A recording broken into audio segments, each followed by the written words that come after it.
Jesus se sentou numa pedra bem pequena. Os homens da rua ficaram a olhar. As crianças correram, sentaram no seu colo, então no seu rosto elas foram beijar. E se um passarinho caísse no chão, o anjo subia para apanhar. Pegava nele com tanto amor, logo o passarinho começava a voar. Fez as coisas pequenas com tanto amor, fez as coisas grandes com um poder sem fim. Deus, cabelos, sabe quantos tenho? Vê lá se existe um Senhor assim. É Deus hermoso que nos curou. Viviam juntos, eles iam morrer, foram embora e só um voltou. Para ele celebrou, para lhe agradecer. É Deus quem dá a vida dos homens e todas as coisas. É Ele quem dá. São como os leprosos que nada lhe agradecem, nem mesmo o sol de cada manhã. Se como um menino eu busco o Senhor, eu vou encontrá-lo aonde Ele está. Dá-me a segurança que o mundo não tem, e dá-me a paz que no mundo não há. A grande controvérsia, outra vez, novamente, aqui reunidos, desta vez no primeiro sábado de 2024, dia 6, o único dia da nossa vida. Vamos fazer este dia como fosse o único dia da nossa vida. Eu vou aqui, foneticamente, consoante o texto que Deus me apresentou, nas Sagradas Escrituras, na Bíblia, na Palavra de Deus, testemunhar de que Deus tem um propósito para mim, para você, para ti, neste mundo, mais precisamente dentro do povo de Deus.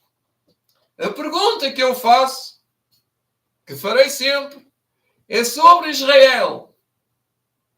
Esta palestra tem como objetivo levantar a moral. Se você sentir-se tocado, se você sentir-se perturbado, procure Deus. Não desanime. Israel é um campo das minhas histórias, onde eu medito na história de Jesus, principalmente no tempo de Israel. Vamos aqui estar concentrados em vários textos da Bíblia e do Espírito de Profecia. E eu faço a pergunta: Israel, Palestina, Jesus, Judás, judeus e Jerusalém. São 5, 6 palavras que devia estar no nosso, no teu e no meu vocabulário constantemente. Se não é assim, é porque alguma coisa já está mal. E se nós fôssemos efetivamente no tempo de Jesus, estar lá aos pés de Jesus, viver os momentos de Jesus, ver os acontecimentos e ser eu também como Pedro ou como João, tu ser como André, tu ser como Tiago, como Filipe, como todos os outros 12 discípulos. Não queremos ser os Judas, queremos ser os apóstolos, os discípulos, os crentes em Jesus, os semelhantes a Jesus. Então, e se nós fôssemos agora ver se éramos ou não? Vamos fazer a prova dos 9? Vamos lá. E se nós tivéssemos vivido no tempo de Jesus? É a pergunta que eu deixarei de repto neste direto em 2024 para o longo dos nossos dias aqui na existência, neste ano. E se nós estivéssemos ali assentados aos pés de Jesus? É que os homens não viram nada em Jesus. As crianças, como diz o hino que cantamos, é uma oração, diz que correram para os pés de Jesus e assentaram-se no colo de Jesus. Eles beijaram o rosto de Jesus. E mais, e conta a história que se um passarinho caísse no chão, logo Jesus se levantava, ia correr e pegava nele com tanto amor que logo o passarinho começava a voar. Eu já contei esta história de um homem que não cria em Deus nestas coisas. Ele então tinha uma conversa com o Zé Augusto e o Zé Augusto via-se inquietado com ele. E então um passarinho caiu mesmo aos pés do nosso amigo e irmão saudoso José Augusto. E o senhor José Augusto, irmão, meu amigo, pegou no passarinho. E o passarinho logo começou a voar. E ele disse: uau! O outro homem: uau! Se o passarinho caísse aqui, eu estracalava outro metraco. Estragava o passarinho. E o Zé Augusto: estás a ver? Como Deus é grande! Se fosse aí, tu eras o gato. Mas ele caiu aos meus pés. A diferença é que eu tenho Deus. E tu não conheces esse Deus. É esse Deus que eu estou a falar. Então este Deus de Israel, que é trazido para a vida do cotidiano da tua vida, tem que ser uma prática diária. Nós temos que ouvir as mensagens, todas que eu tenho aqui escritas, para tentar não distrair-me com as histórias, que eu tenho muitas histórias do meu irmão José Augusto. Já contei esta só para introduzir. Será que Deus já nos teria rejeitado se nós fôssemos o povo de há 2000 anos atrás? Na condição em que nós estamos como israelitas espirituais, nós estaremos bem situados ou então estaremos parados no tempo em que deveríamos estar também com os judeus no povo de Israel. Muitos dizem que a igreja da qual nós fazemos parte, tal como ela está nos dias de hoje, não irá prevalecer muito mais tempo até ao fim como ela está. É uma verdade transversal para mim e para todos. Ela não pode continuar no estado em que está, como povo. Tem que haver alguma coisa que nós diríamos que é impossível alguém fazer. O segredo todo não está em Deus. Deus não pode fazer nada. Deus poderá fazer se houver as condições, mas Deus não poderá fazer nada se eu, a igreja, cada um de nós, não se predispuser a fazer o que Deus nos pede. Deus está provando o seu povo nas balanças do céu. Muitos dizem que a igreja está a ser dirigida por Deus. Mas assim como ela está, não pode ser. Se fosse assim, dirigida por Deus, eu diria que ela se iria perder. Então, há um processo que se chama o juízo investigativo no santuário. E vou lá só introduzir, como costuma dizer, isto tem pano para mangas, o conhecimento que nós temos do juízo investigativo no céu. Ou pesando cada pessoa nas balanças celestiais. Diz o livro, o grande conflito, aqui, nestes que eu tenho, e tenho aqui neste, a mesma coisa, noutra versão, mas o português é mais portuguesado, como costuma dizer, tem um sabor mais apaladado. Diz assim, Daniel 7, e eu continuei olhando, declarou o profeta Daniel, até que foram postos uns tronos e um ancião de dias. E se assentou, e a sua veste era branca como a neve, e o seu cabelo da sua cabeça como a pura lã, e o seu trono era de chamas de fogo, e as suas rodas de fogo ardente. Isto é uma descrição. Um rio de fogo procedia dele, do trono de Deus, que manava e saía diante dele. Milhares de milhares o serviam e milhões de milhões assistiam diante dele. Aqui já está um quadro muito maravilhoso que milhares de milhares de anjos o serviam, quer dizer que estão ao nosso serviço, estão ao serviço do céu, estão ao nosso serviço. E milhões de milhões assistiam. Não pávidos, mas serenos, mas com os olhos fixos em ti e em mim. Daniel 7, 9 e 10. Daniel capítulo 7, versículo 9 e 10. Ellen White representa aqui o povo de Deus. Ela lê isto lá no céu. Ela tem uma visão e declara a visão. Ela vai explicar esta visão. Ela diz que assim foi representado em visão ao profeta Daniel, o grande e solene dia em que os caráteres e vida do povo de Deus serão revisados perante o juiz de toda a terra. E em cada homem será recompensado segundo as suas obras. Epá, temos aqui um perigo, um problema.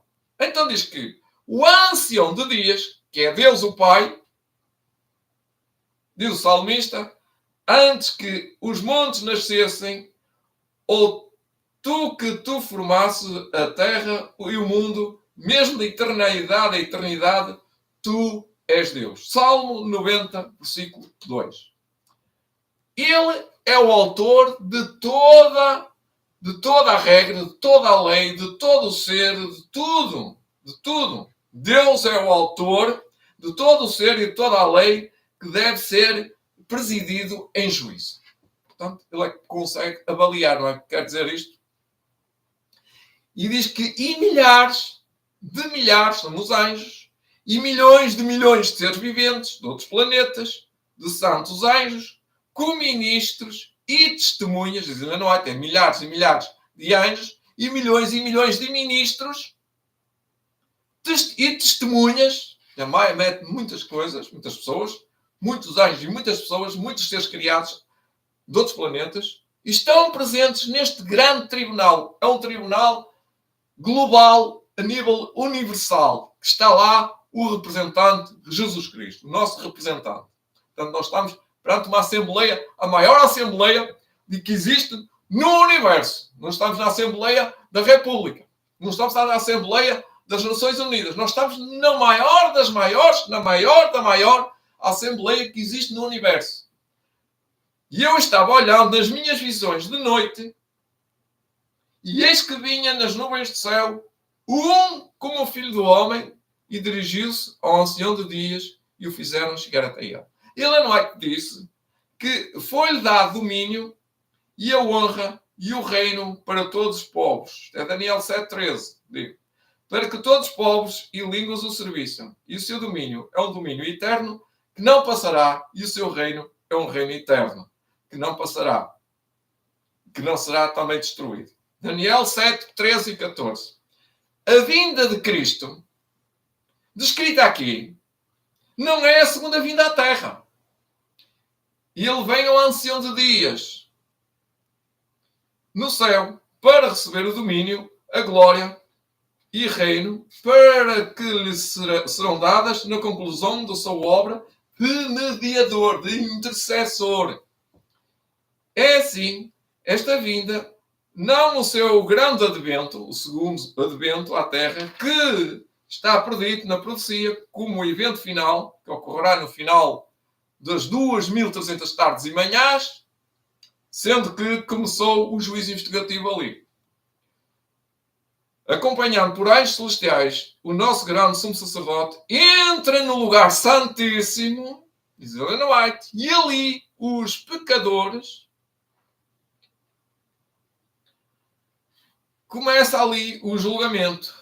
Entra no lugar santíssimo e ali, na presença de Deus, dá começo aos últimos atos do seu ministério em benefício do homem.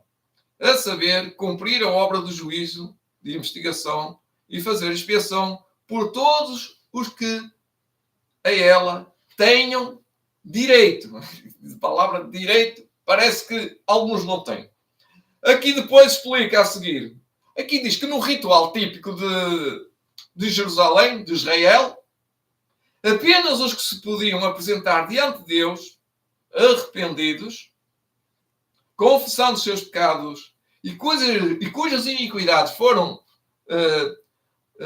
transferidas para o santuário por meio do sangue dos holocaustos, tinham participação no serviço do dia da expiação. Portanto, estes é que tinham direito. Portanto, há um direito assistido por aqueles que fazem expiação. Então, como é que funciona agora? Olha, não é que explico. Assim também, no grande dia da expiação final e do juízo investigativo, os únicos casos a serem julgados, serem considerados, serão aqueles que hajam professado ser filhos de Deus.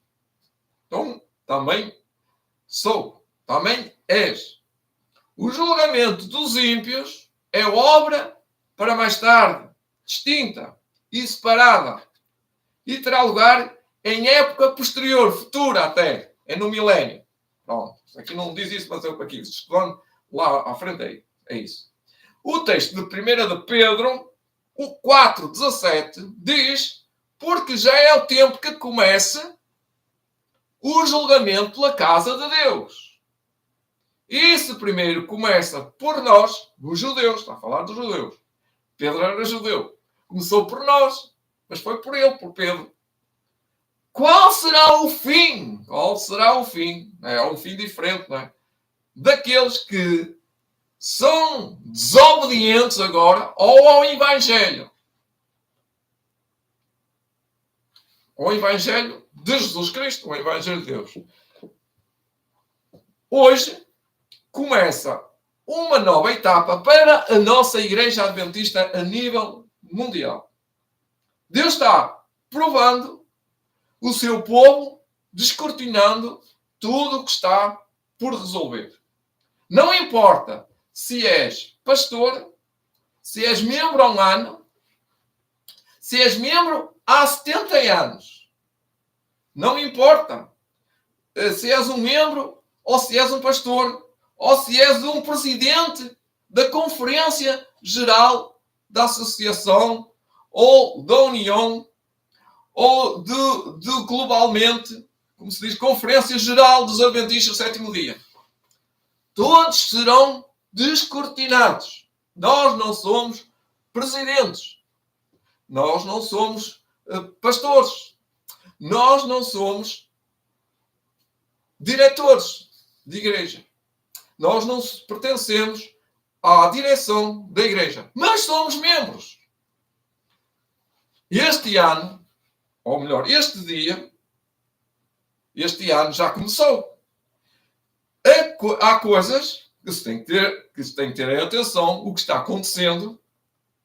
E o presidente da União dos Adventistas do Sétimo Dia vai se dirigir às assembleias da igreja, às igrejas em geral, por via da internet, da Unipast, que é a União dos Adventistas do Sétimo Dia de Portugal, e vai fazer a sua habitual mensagem de votos para o ano 2024. Vai continuar a dizer aquilo que eu já sempre ouvi há alguns anos para cá.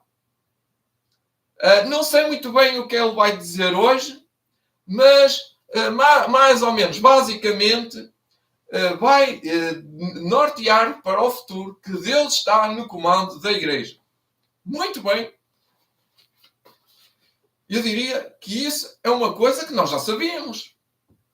Desde que eu fui adventista do sétimo dia, eu já sei que é Deus que vai dirigir.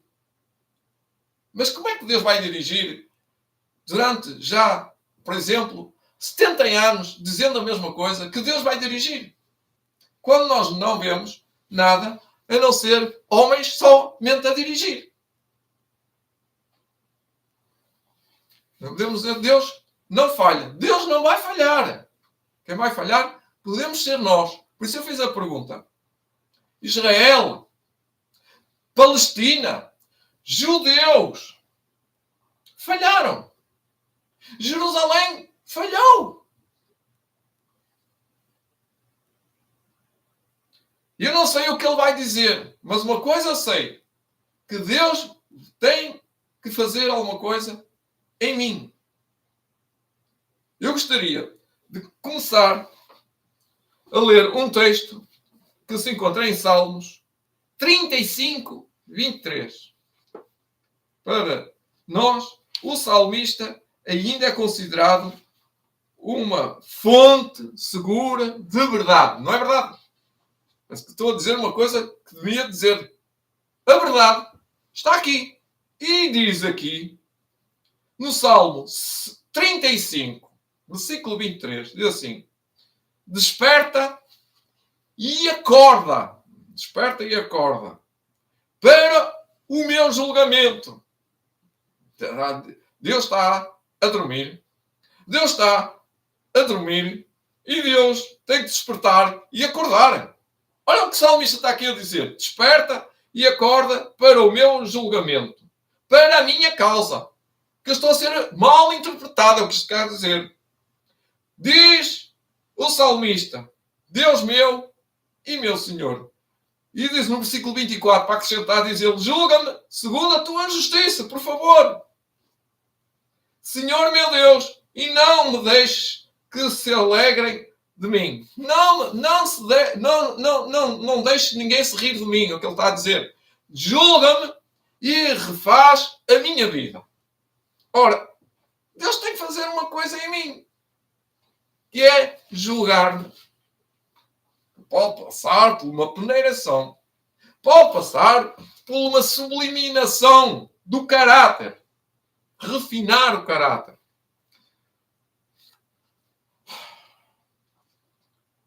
Se eu não sei o que ele vai dizer, até pode ser uma mensagem de grande, poderosa. Pode ser.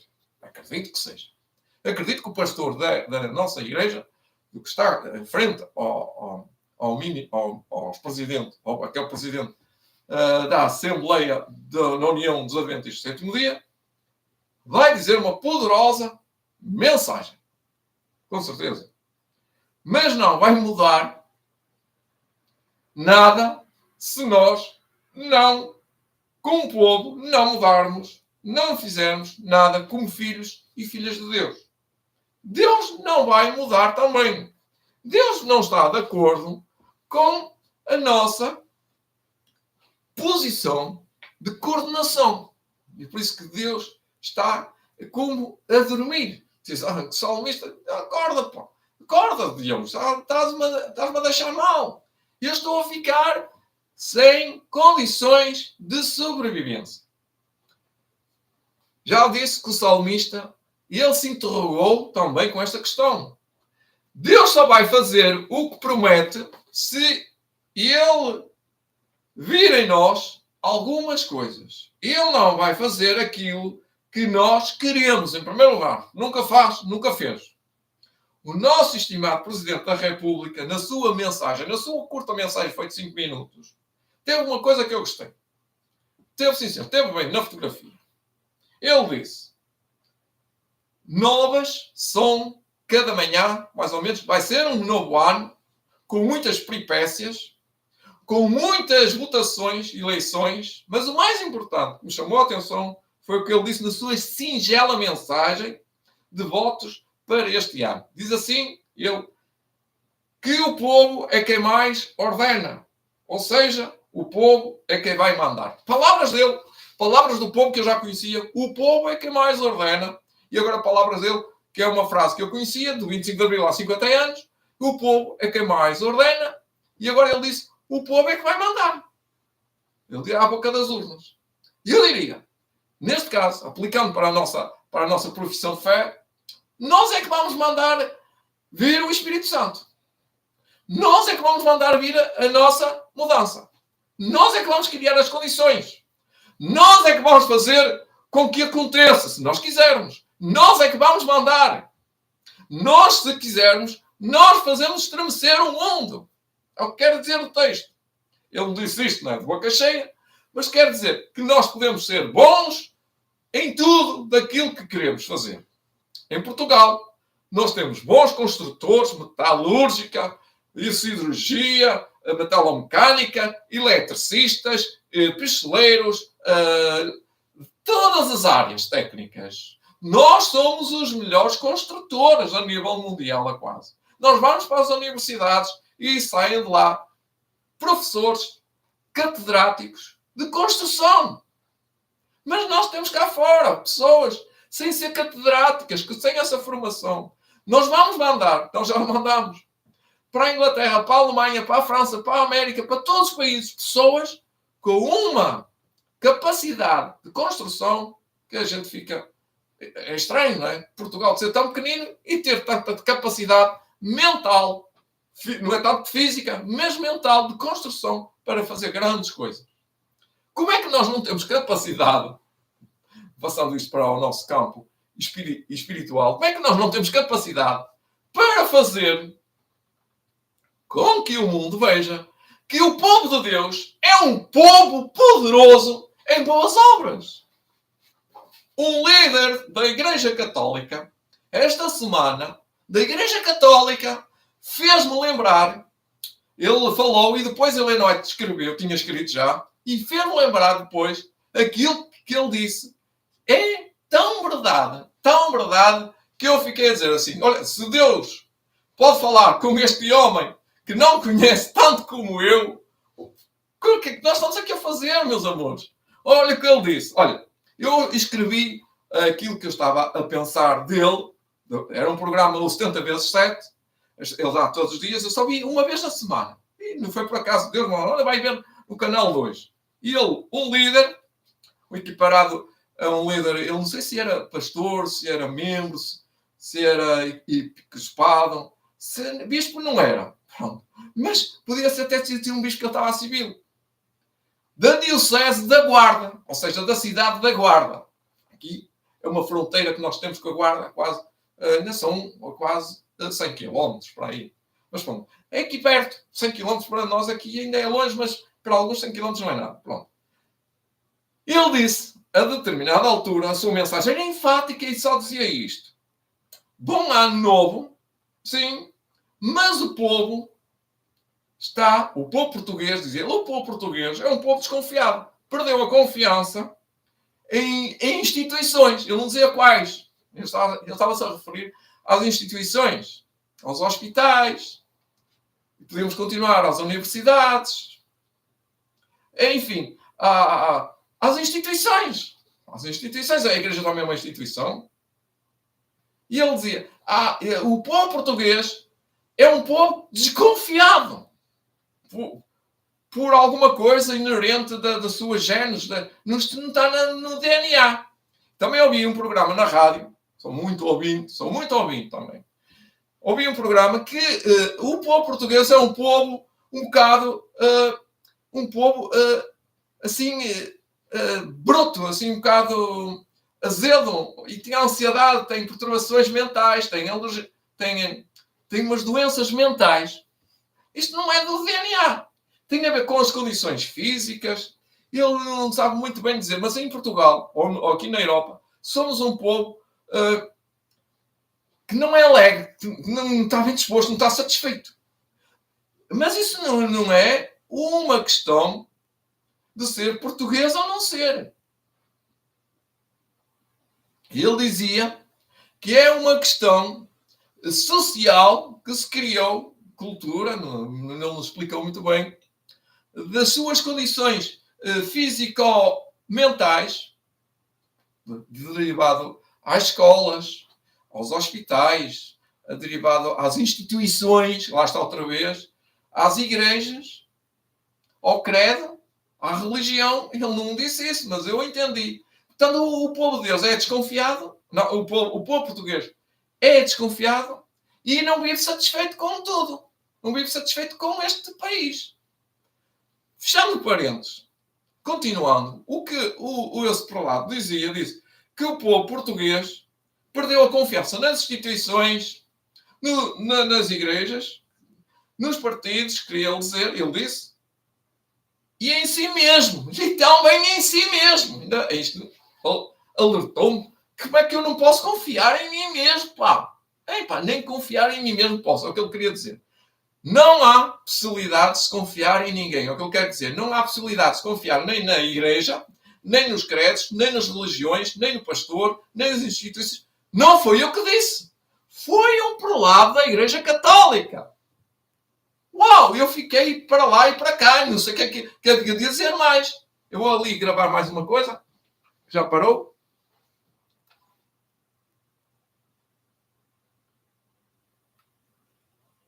Ok?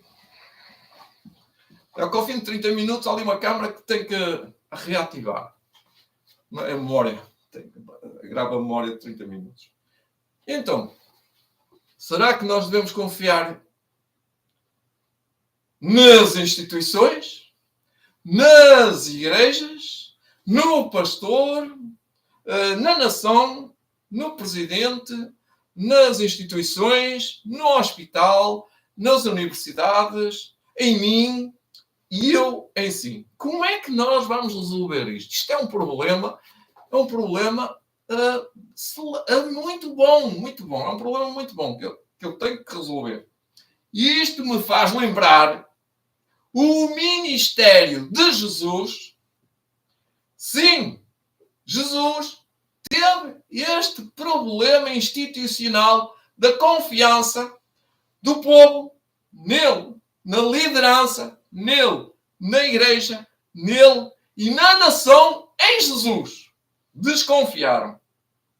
Diz que Jesus curou, salvou, perdoou, crucificado, ainda por cima foi crucificado e ressuscitou. Quem é que confiava nele? Maria chorava aos pés da cruz. Maria foi vê-lo no funeral depois de ser ali sepultado. Chorava novamente. E Maria dizia: onde puseram o meu Senhor?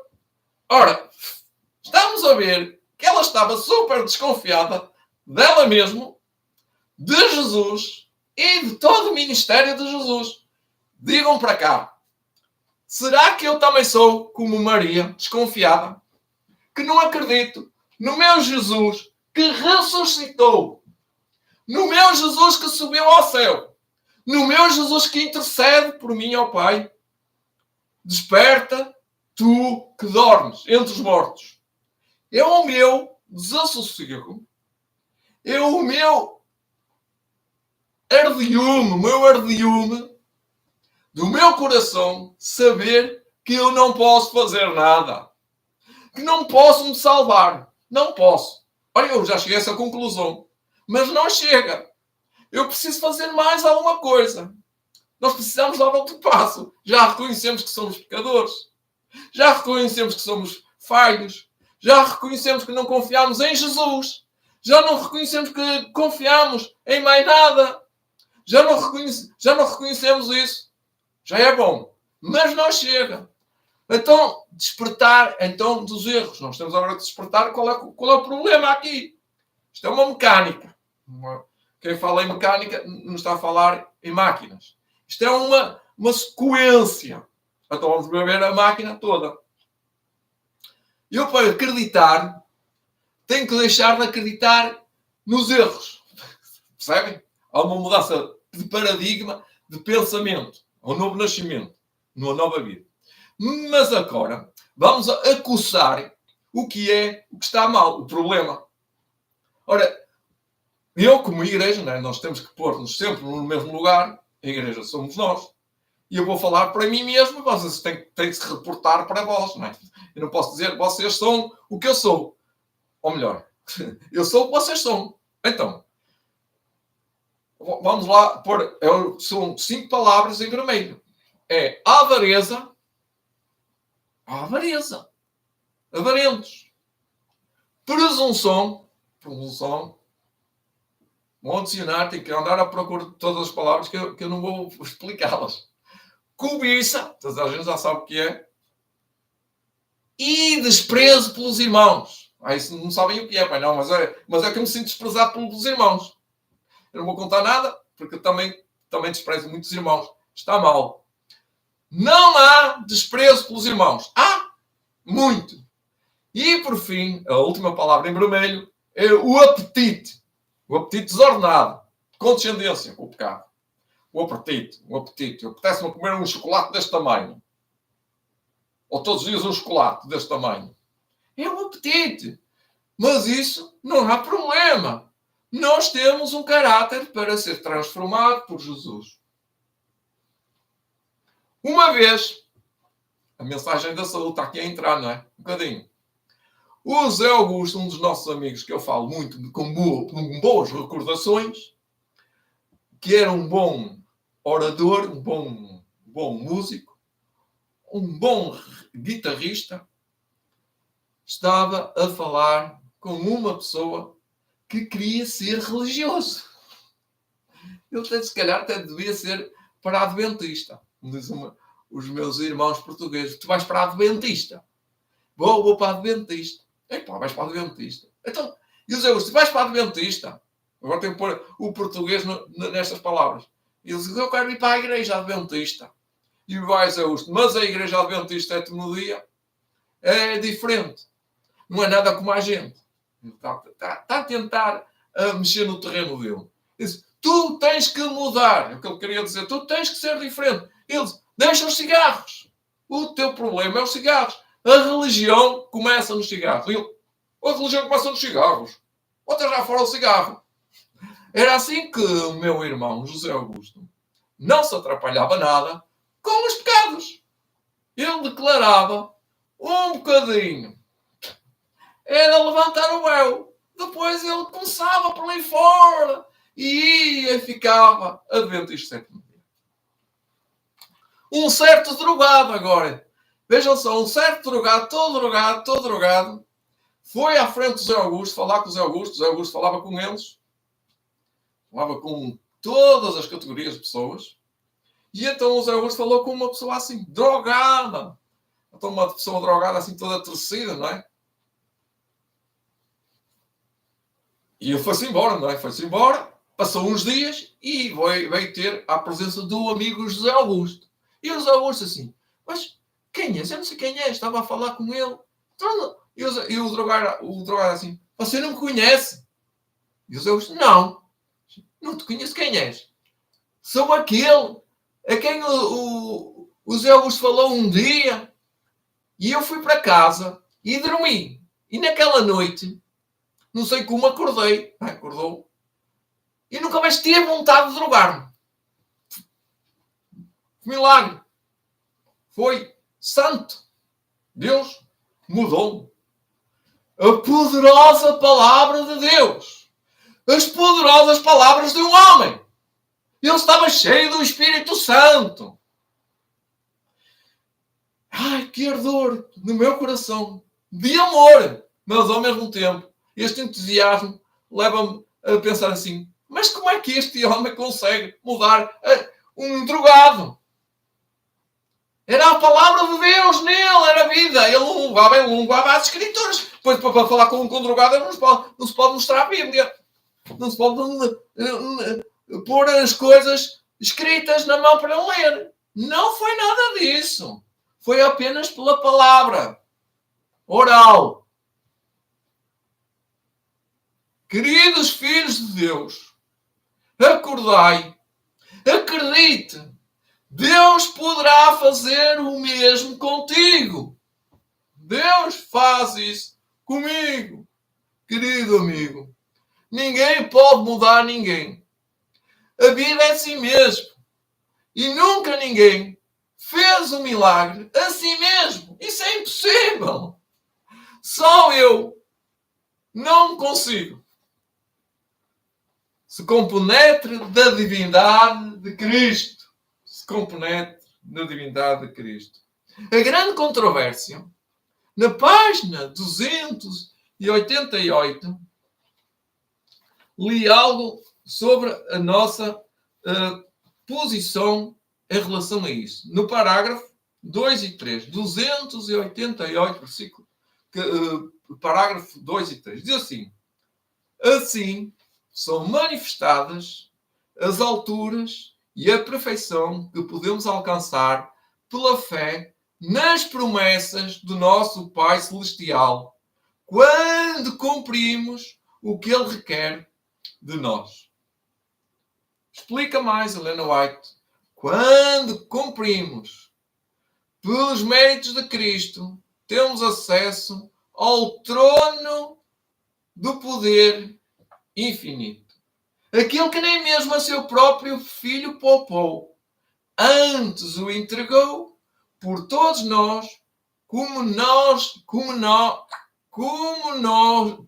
não dará com ele também todas as coisas. Todas as coisas que são precisas para a salvação. Romanos, capítulo 8, versículo 32. O Pai deu o seu Filho. Deu o seu Espírito Santo. Sem medida, diz Helena White.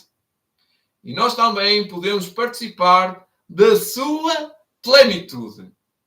Jesus disse: se vós, sendo maus, sabeis dar boas dádivas aos vossos filhos, quanto mais dará o Pai Celestial, o Espírito Santo, àqueles que lhe pedirem. Isto é em Lucas capítulo 11, versículo 13. Se pedirdes alguma coisa em meu nome, eu o farei. São João 14, 14. Pedi e dar-se-vos-á boa medida, e recebereis para que o vosso gozo se cumpra.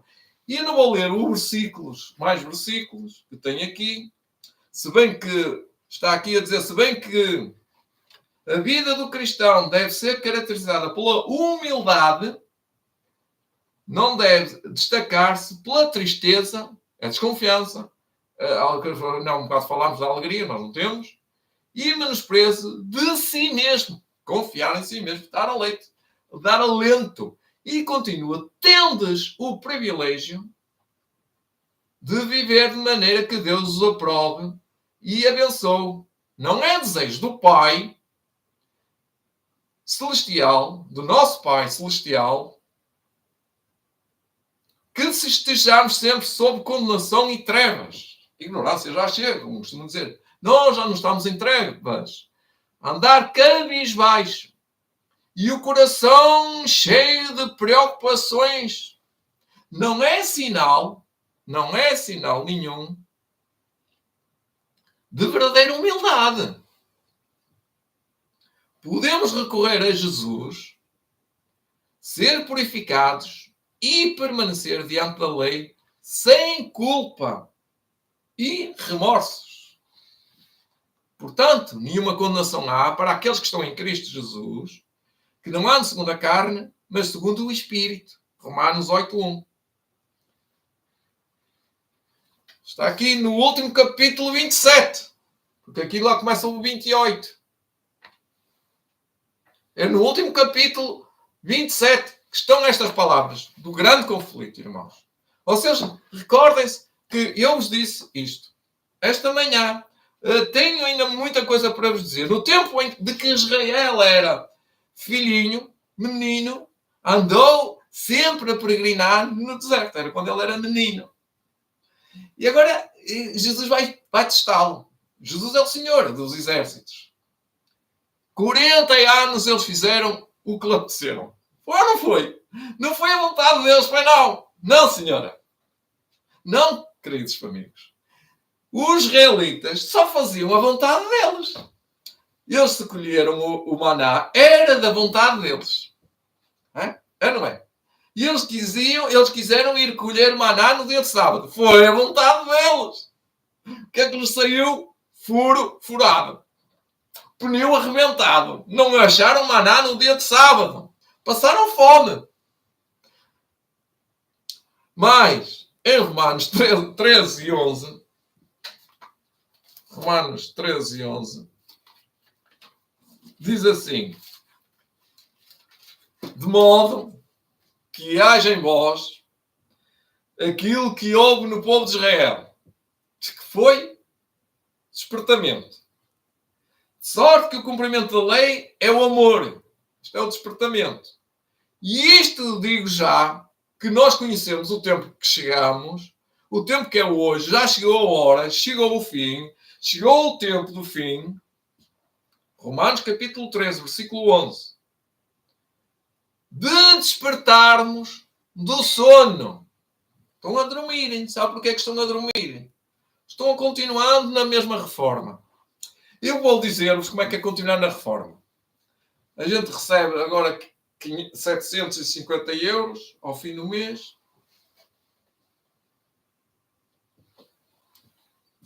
Come e bebe, dorme, sai lá fora, vai apanhar um bocado de sol e volta para dentro. Está na reforma. Saiam da reforma. Isso não é vida. Saiam da reforma. O que está a dizer, o texto quer dizer, vocês estão a viver a reforma. Por outras palavras, já sou adventista há 40 anos, ou alguns há 70. Eu já sou pastor, reformado. Eu já tenho uma patente. E pá, já está numa aposentaria, como diz o brasileiro. Então diz aqui o texto, não fica assim. Não vá à igreja, para os jovens, porque tem só um ano, agora tem só um ano. Agora aqueles que têm meses de igreja. Rebatizaram-se agora e alguns já se rebatizaram. Mas estão a viver na mesma reforma. Não despertam de sono. Olha o que o texto diz.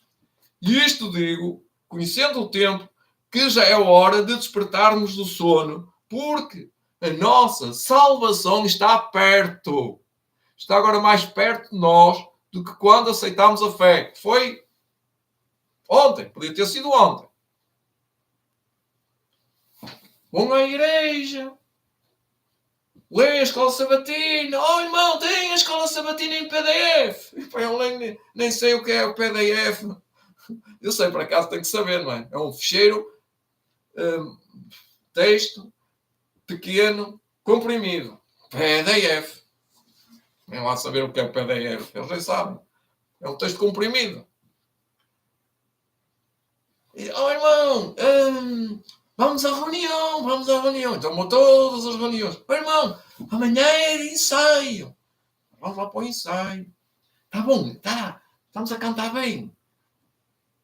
Mas a música não é aquela música do Zé Augusto. É uma música assim meio trombalhada. Já com música.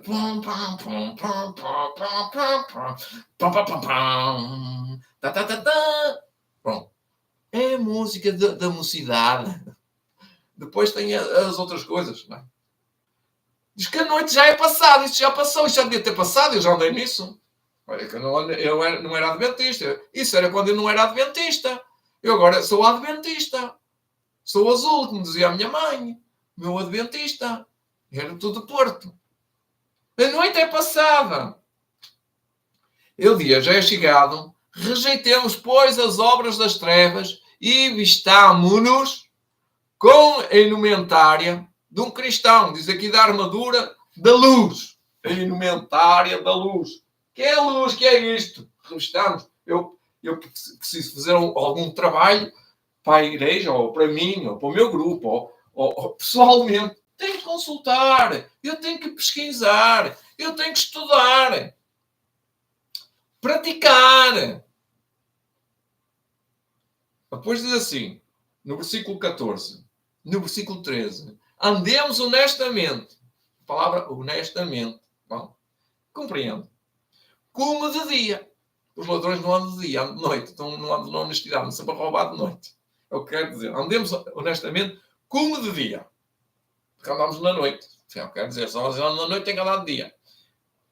Não em glutenarias, que é muita comida, nem em bebedeiras. Só um copinho, a refeição não faz mal, não é? Então é aqui que isto quer dizer na glutenaria. Nem glutenarias, nem em bebedeiras, nem em chocarrices, nem em desonestidades, nem em dissoluções. Ora, eu fui ver o que é que isto queria dizer. Nem em dissoluções. Eu não estou só o dicionário, porque o dicionário era tão grande, era assim, um dicionário daqueles que também pesava vai 5 quilos. Dissolução é uma palavra técnica. O apóstolo Paulo usou, como nós usamos na química. Eu vou dissolver dissolver no micro-ondas, pode ser usar o micro-ondas, dissolve partículas. Dissoluções. Não andeis em dissoluções. O que ele queria dizer era de um partido, ou melhor, era cristão, e dissolvia da religião cristã para ir para o paganismo. Então ele, não andeis em dissoluções. É o dito por não dito. Pronto. Ele dizia que era cristão na igreja. Mas cá fora venerava os deuses, os paganismos, as músicas, as comidas, as roupas, as fantochadas, as festas da carne. Então não andeis em dissoluções. Nem em contendas. Há muitas contendas, não há? Dentro da igreja e fora da igreja. Mas há muitas contendas nas famílias e fora das famílias. E invejas. Ai, tanta inveja que há. Ai, meu Deus, como diz o outro. Mas revestivos do Senhor Jesus Cristo, que é o nosso modelo. E não tenhais cuidado da carne em suas concupiscências. Não vos preocupeis com o comer, com o vestir, com a roupa, com a comida, com aquilo que acabais de ter ou não ter. O que é que vai mudar em 2024, meus amigos? E daqui para a frente e até ao fim. Isso é o que me importa saber. Não é se o ano vai terminar ou se vai começar. É como é que nós vamos viver. Será os acontecimentos que vão mudar o nosso... O que é que vai mudar? Em mim, por aquilo que vai acontecer. Olha, os acontecimentos vão ser extraordinários. Será que isso vai mudar? Os acontecimentos políticos vão mudar. Será que isso vai mudar? Será que isso me afeta? Os problemas económicos e religiosos e sociais e balísticos e de guerras e tudo que há no mundo de pestes e doenças. Será que isso é uma coisa que muda a igreja? Será que isso resolve alguma coisa dentro da minha igreja? Será que isso transforma o movimento da igreja? Será que eles saem mais refinados? Será alguma vez alguma pregação ou algumas pregações como esta que eu farei, ou que você ouvirá de outros lados, que vai fazer o que Deus prometeu? Não. Eu não estou a prometer nada a ninguém. Eu não estou a dizer que isto vai mudar. Que não é esta pregação que vai mexer o mundo. Mas és tu. Sou eu na minha vida. Será com a Bíblia na mão, com a Bíblia e o Espírito de Profecia. Que eu agora ia dizer que é o Espírito de Profecia e a Bíblia. Se me dassem a escolher entre a Bíblia e o Espírito de Profecia, eu tinha muita dificuldade em dizer qual era o livro que eu queria. Certeza que se me dessem a escolher, eu queria os três. Ou melhor, os que eu tenho, não é? Mas proverá Deus que nós saibamos já de cor e salteado muita matéria dada aqui. Muitas coisas que eu falei aqui, está aqui na matéria dada nos livros. Alguns conselhos para finalizar este meu auditório.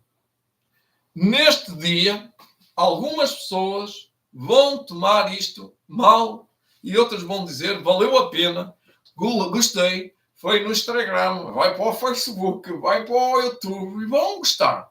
Alguns conselhos para o presente. No futuro eu não sei se estou cá. Sejam como Daniel na corte de Babilônia. Fecha o parênteses, corre outro parênteses, abre outro parênteses. Seja como João Batista no tempo dele. Vestia-se de maneira diferente, penteava-se de maneira diferente, despertava o interesse dos seus ouvintes. O seu mensageiro era a sua Bíblia, a sua palavra era a palavra de Deus. Ele chamava muita atenção. Porque ele tinha umas coisas diferentes que nós chamamos uma virtude. A virtude de Elias era nas suas roupas, na sua indumentária, chama-se indumentária. Não é maneira de vestir que chama a atenção das pessoas. Mas é o comportamento que tem a ver com o vestir. Se o meu comportamento não está com o vestir, eu mudo de roupa. Tiro a roupa e digo que quero andar de fato macaco. Mas eu não sou trabalhador, ao sábado tenho que vestir fato de paletó. Fac. Jaqueta. Eu não tenho outras palavras para dizer como é. Terno, em brasileiro. Todo terno, todo fato. Fato de gala. Minhas roupas, em minha indumentária, a minha apresentação tem a ver com o meu estado de espírito. Isso quer dizer, o espelho diz-me se eu estou a representar o Espírito Santo, estou a representar o meu Deus, ou estou a representar só. Aqui eu escrevi uma palavra, que eu ando há muito tempo, que será a reprodução. A reprodução. Eu estou-me a reproduzir a mim mesmo, ou estou a reproduzir o Espírito Santo? Agora vou reproduzir o que é reproduzir-me a mim mesmo. Eu estou-me a gabar. Eu estou-me a gabar que sou melhor do que alguém. Eu estou-me a gabar que tenho mais vocabulário que alguém, que sei mais de Bíblia, que sei mais de tremensagem, que sei mais de Espírito de Profecia. Não. Eu acho que não. Você é que tem que julgar-me. Julgar não quer dizer que vou-me acusar. Avaliar é o julgamento, os seus frutos. Pelo corpo, pela apresentação, pelas palavras, pelo indumentário e pela sua vida. A lei e o testemunho. Agora, alguns conselhos mais para o povo de Deus. No tempo de Elias, eram Elias. No tempo de João Batista, eram João Batista. E no tempo dos Adventistas, do sétimo dia, diz Helena White, aqui, que eu vou ler, na página 86 e 87, e na página 94, quem é o povo de Deus. Na página 94, diz, no tempo de João Batista, Cristo estava prestes a se manifestar como o revelador do caráter de Deus. Portanto, para que é que serve o povo de Deus? Para revelar o caráter de Cristo. Mas, sua própria presença de João Batista tornaria aos homens manifesto o seu pecado. Portanto, revelei Jesus Cristo, agora revela o pecado. Que há neles, não é em mim. Tem que revelar a natureza do pecado. Vou dar outro programa, vai começar. Falta 4 minutos ali. Há aqui uma distração minha de 4 minutos. Que perdi, mas vou gravar ainda mais 4 minutos. E agora, diz que somente em virtude da boa vontade da parte deles para serem purificados do pecado, a natureza do pecado, podiam entrar em comunhão com Jesus. Só os puros de coração podiam permanecer em sua presença. Isto graças à mensagem de João Batista. Não sei se repararam, se João Batista não revelasse o seu pecado, eles não iam à presença de Jesus. A preparação que João Batista fez para receber Jesus foi a preparação do coração. Ele era um mensageiro. Ele era um mensageiro para dizer como é que eles deviam ser apresentáveis diante de Jesus. E é na página 86 e 87. Eu vou esperar que ali mude o programa para continuar. Eu faço aqui o gravar.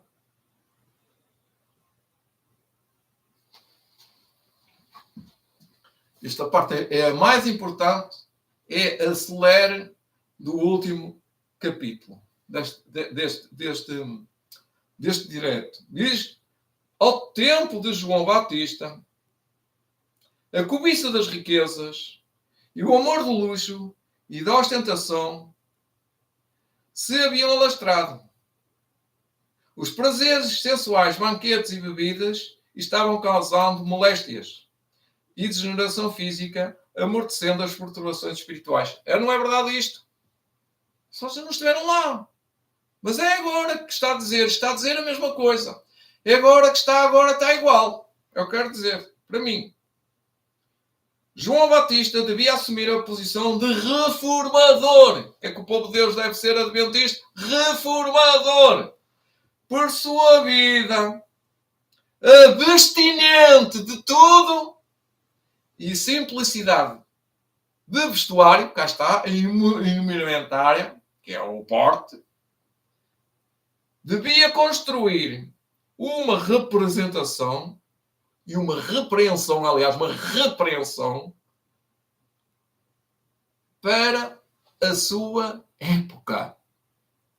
Daí as instruções dadas aos pais de João Batista, uma lição de temperança dada ao povo de Deus, também hoje.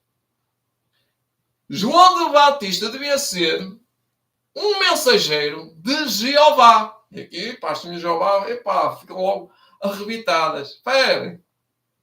Para levar os homens à luz de Deus.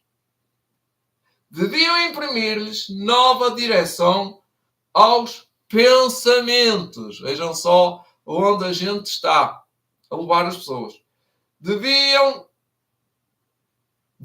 imprimir-lhes nova direção aos pensamentos, João Batista.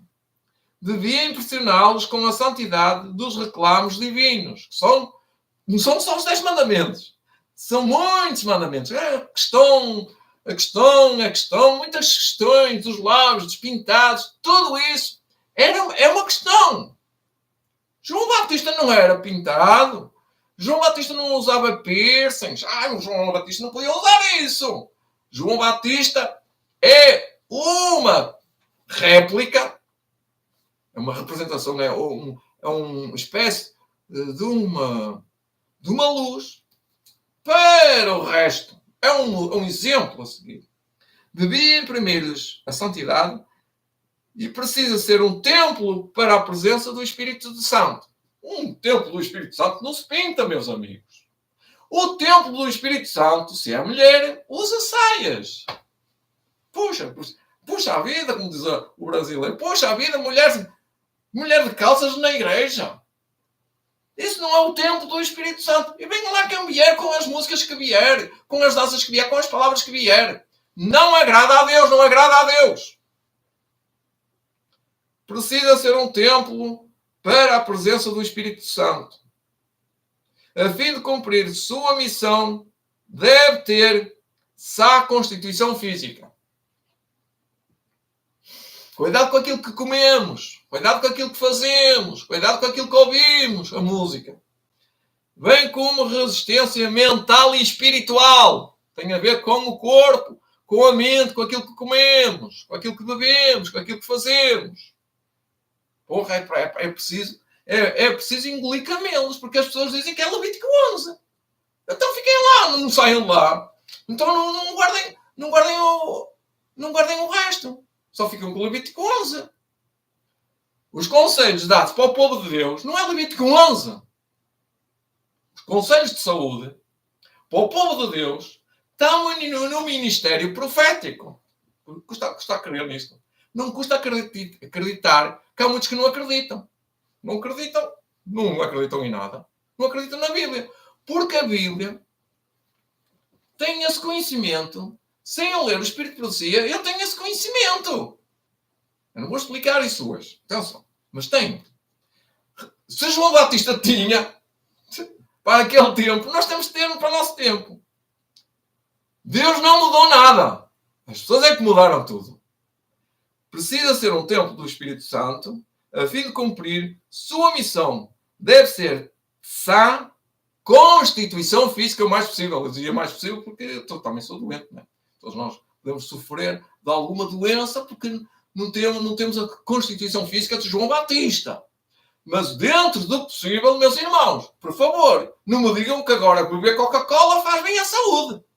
E tomar café. E usar piercings. E pintar-se por aí fora. Isso não faz parte da reforma da saúde.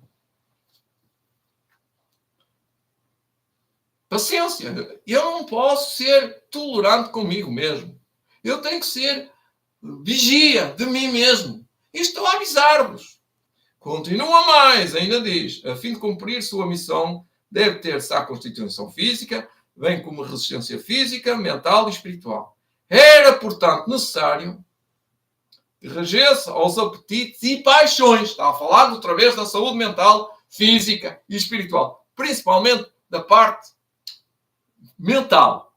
Mas da parte física, que diz aqui, era, portanto, necessário que regesse, temperança, os apetites e paixões. Domínio próprio. Tenho que aprender eu. Tenho que ser eu. Domínio próprio. No apetite, nas paixões, no exemplo. Deveria ser, por forma tal capaz de dominar suas faculdades mentais, que se pudesse estar entre os homens tão inabalável ante as circunstâncias e ambientes como as rochas e montanhas no deserto em que ele estava. Nós temos que ficar monumentos. Estas são palavras minhas. Aqui diz, por últimas palavras, que nós devemos ficar como rochas inabaláveis, como no deserto. Perante as adversidades, perante tanta inquietação e solicitude da vida, de comer, de vestir, dos apetites e paixões, nós vamos dizer stop. A palavra stop, eu já fiz um culto, a palavra stop, que era stop, as palavras stop iam para todos os lados. Porreirinho. Vou descansar, linkar, gostar dos vossos likes, partilhar convosco, mais direto se possível, encher. Isto foi a primeira página, as primeiras páginas deste ano, de janeiro. As primeiras páginas estão preenchidas. Eu tenho mais um ano para decorrer. Está em 2022, não está? Ainda não comprei a 2024 e que usar a 2022. Fica assim. Eu sou assim. Tem que ser simples. Tenho que usar o que tenho. Não posso usar aquilo que não tenho. Vou gastar mais dinheiro. Não é preciso. Vou usar o que tenho. Sou antigo. Não importa. Jesus também é antigo. Eu sou pensador como José Sócrates, mas Jesus era mais antigo que José Sócrates. Tenho que pensar que posso, que consigo, tu consegues, tu vais conseguir. Fim da conquista. Fim da guerra. Fim da batalha. Vamos sair mais que vencedores pela fé, meu irmão. Não vos preocupeis. Ponte na vossa cabecinha alguma coisinha que eu aprendi. Porque eu não sei se vou ensinar mais amanhã. Posso não gastar mais. Irmãos, as prateleiras estão aqui. Isto vai tudo para o lixo. Se eu for embora, ninguém vai ligar a isto. Isto é apenas uma montra, como costuma dizer. Puder a vós que tornei-vos como eu e melhores. Portadores de bons livros, de bom porte físico, de saúde também já não é grande coisa, e também para aqui ando eu.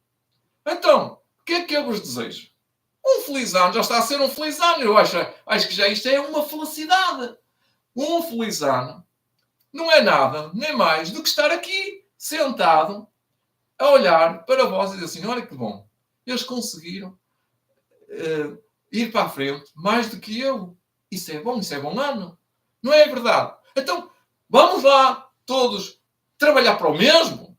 Vamos todos trabalhar em conjunto e não andar a fazer, como diz aqui, invejas. Invejas. Eu não tenho outro texto a não ser esse para dizer, há pessoas invejosas. Isso tem que acabar entre nós, irmãos. E termino com estas duas palavras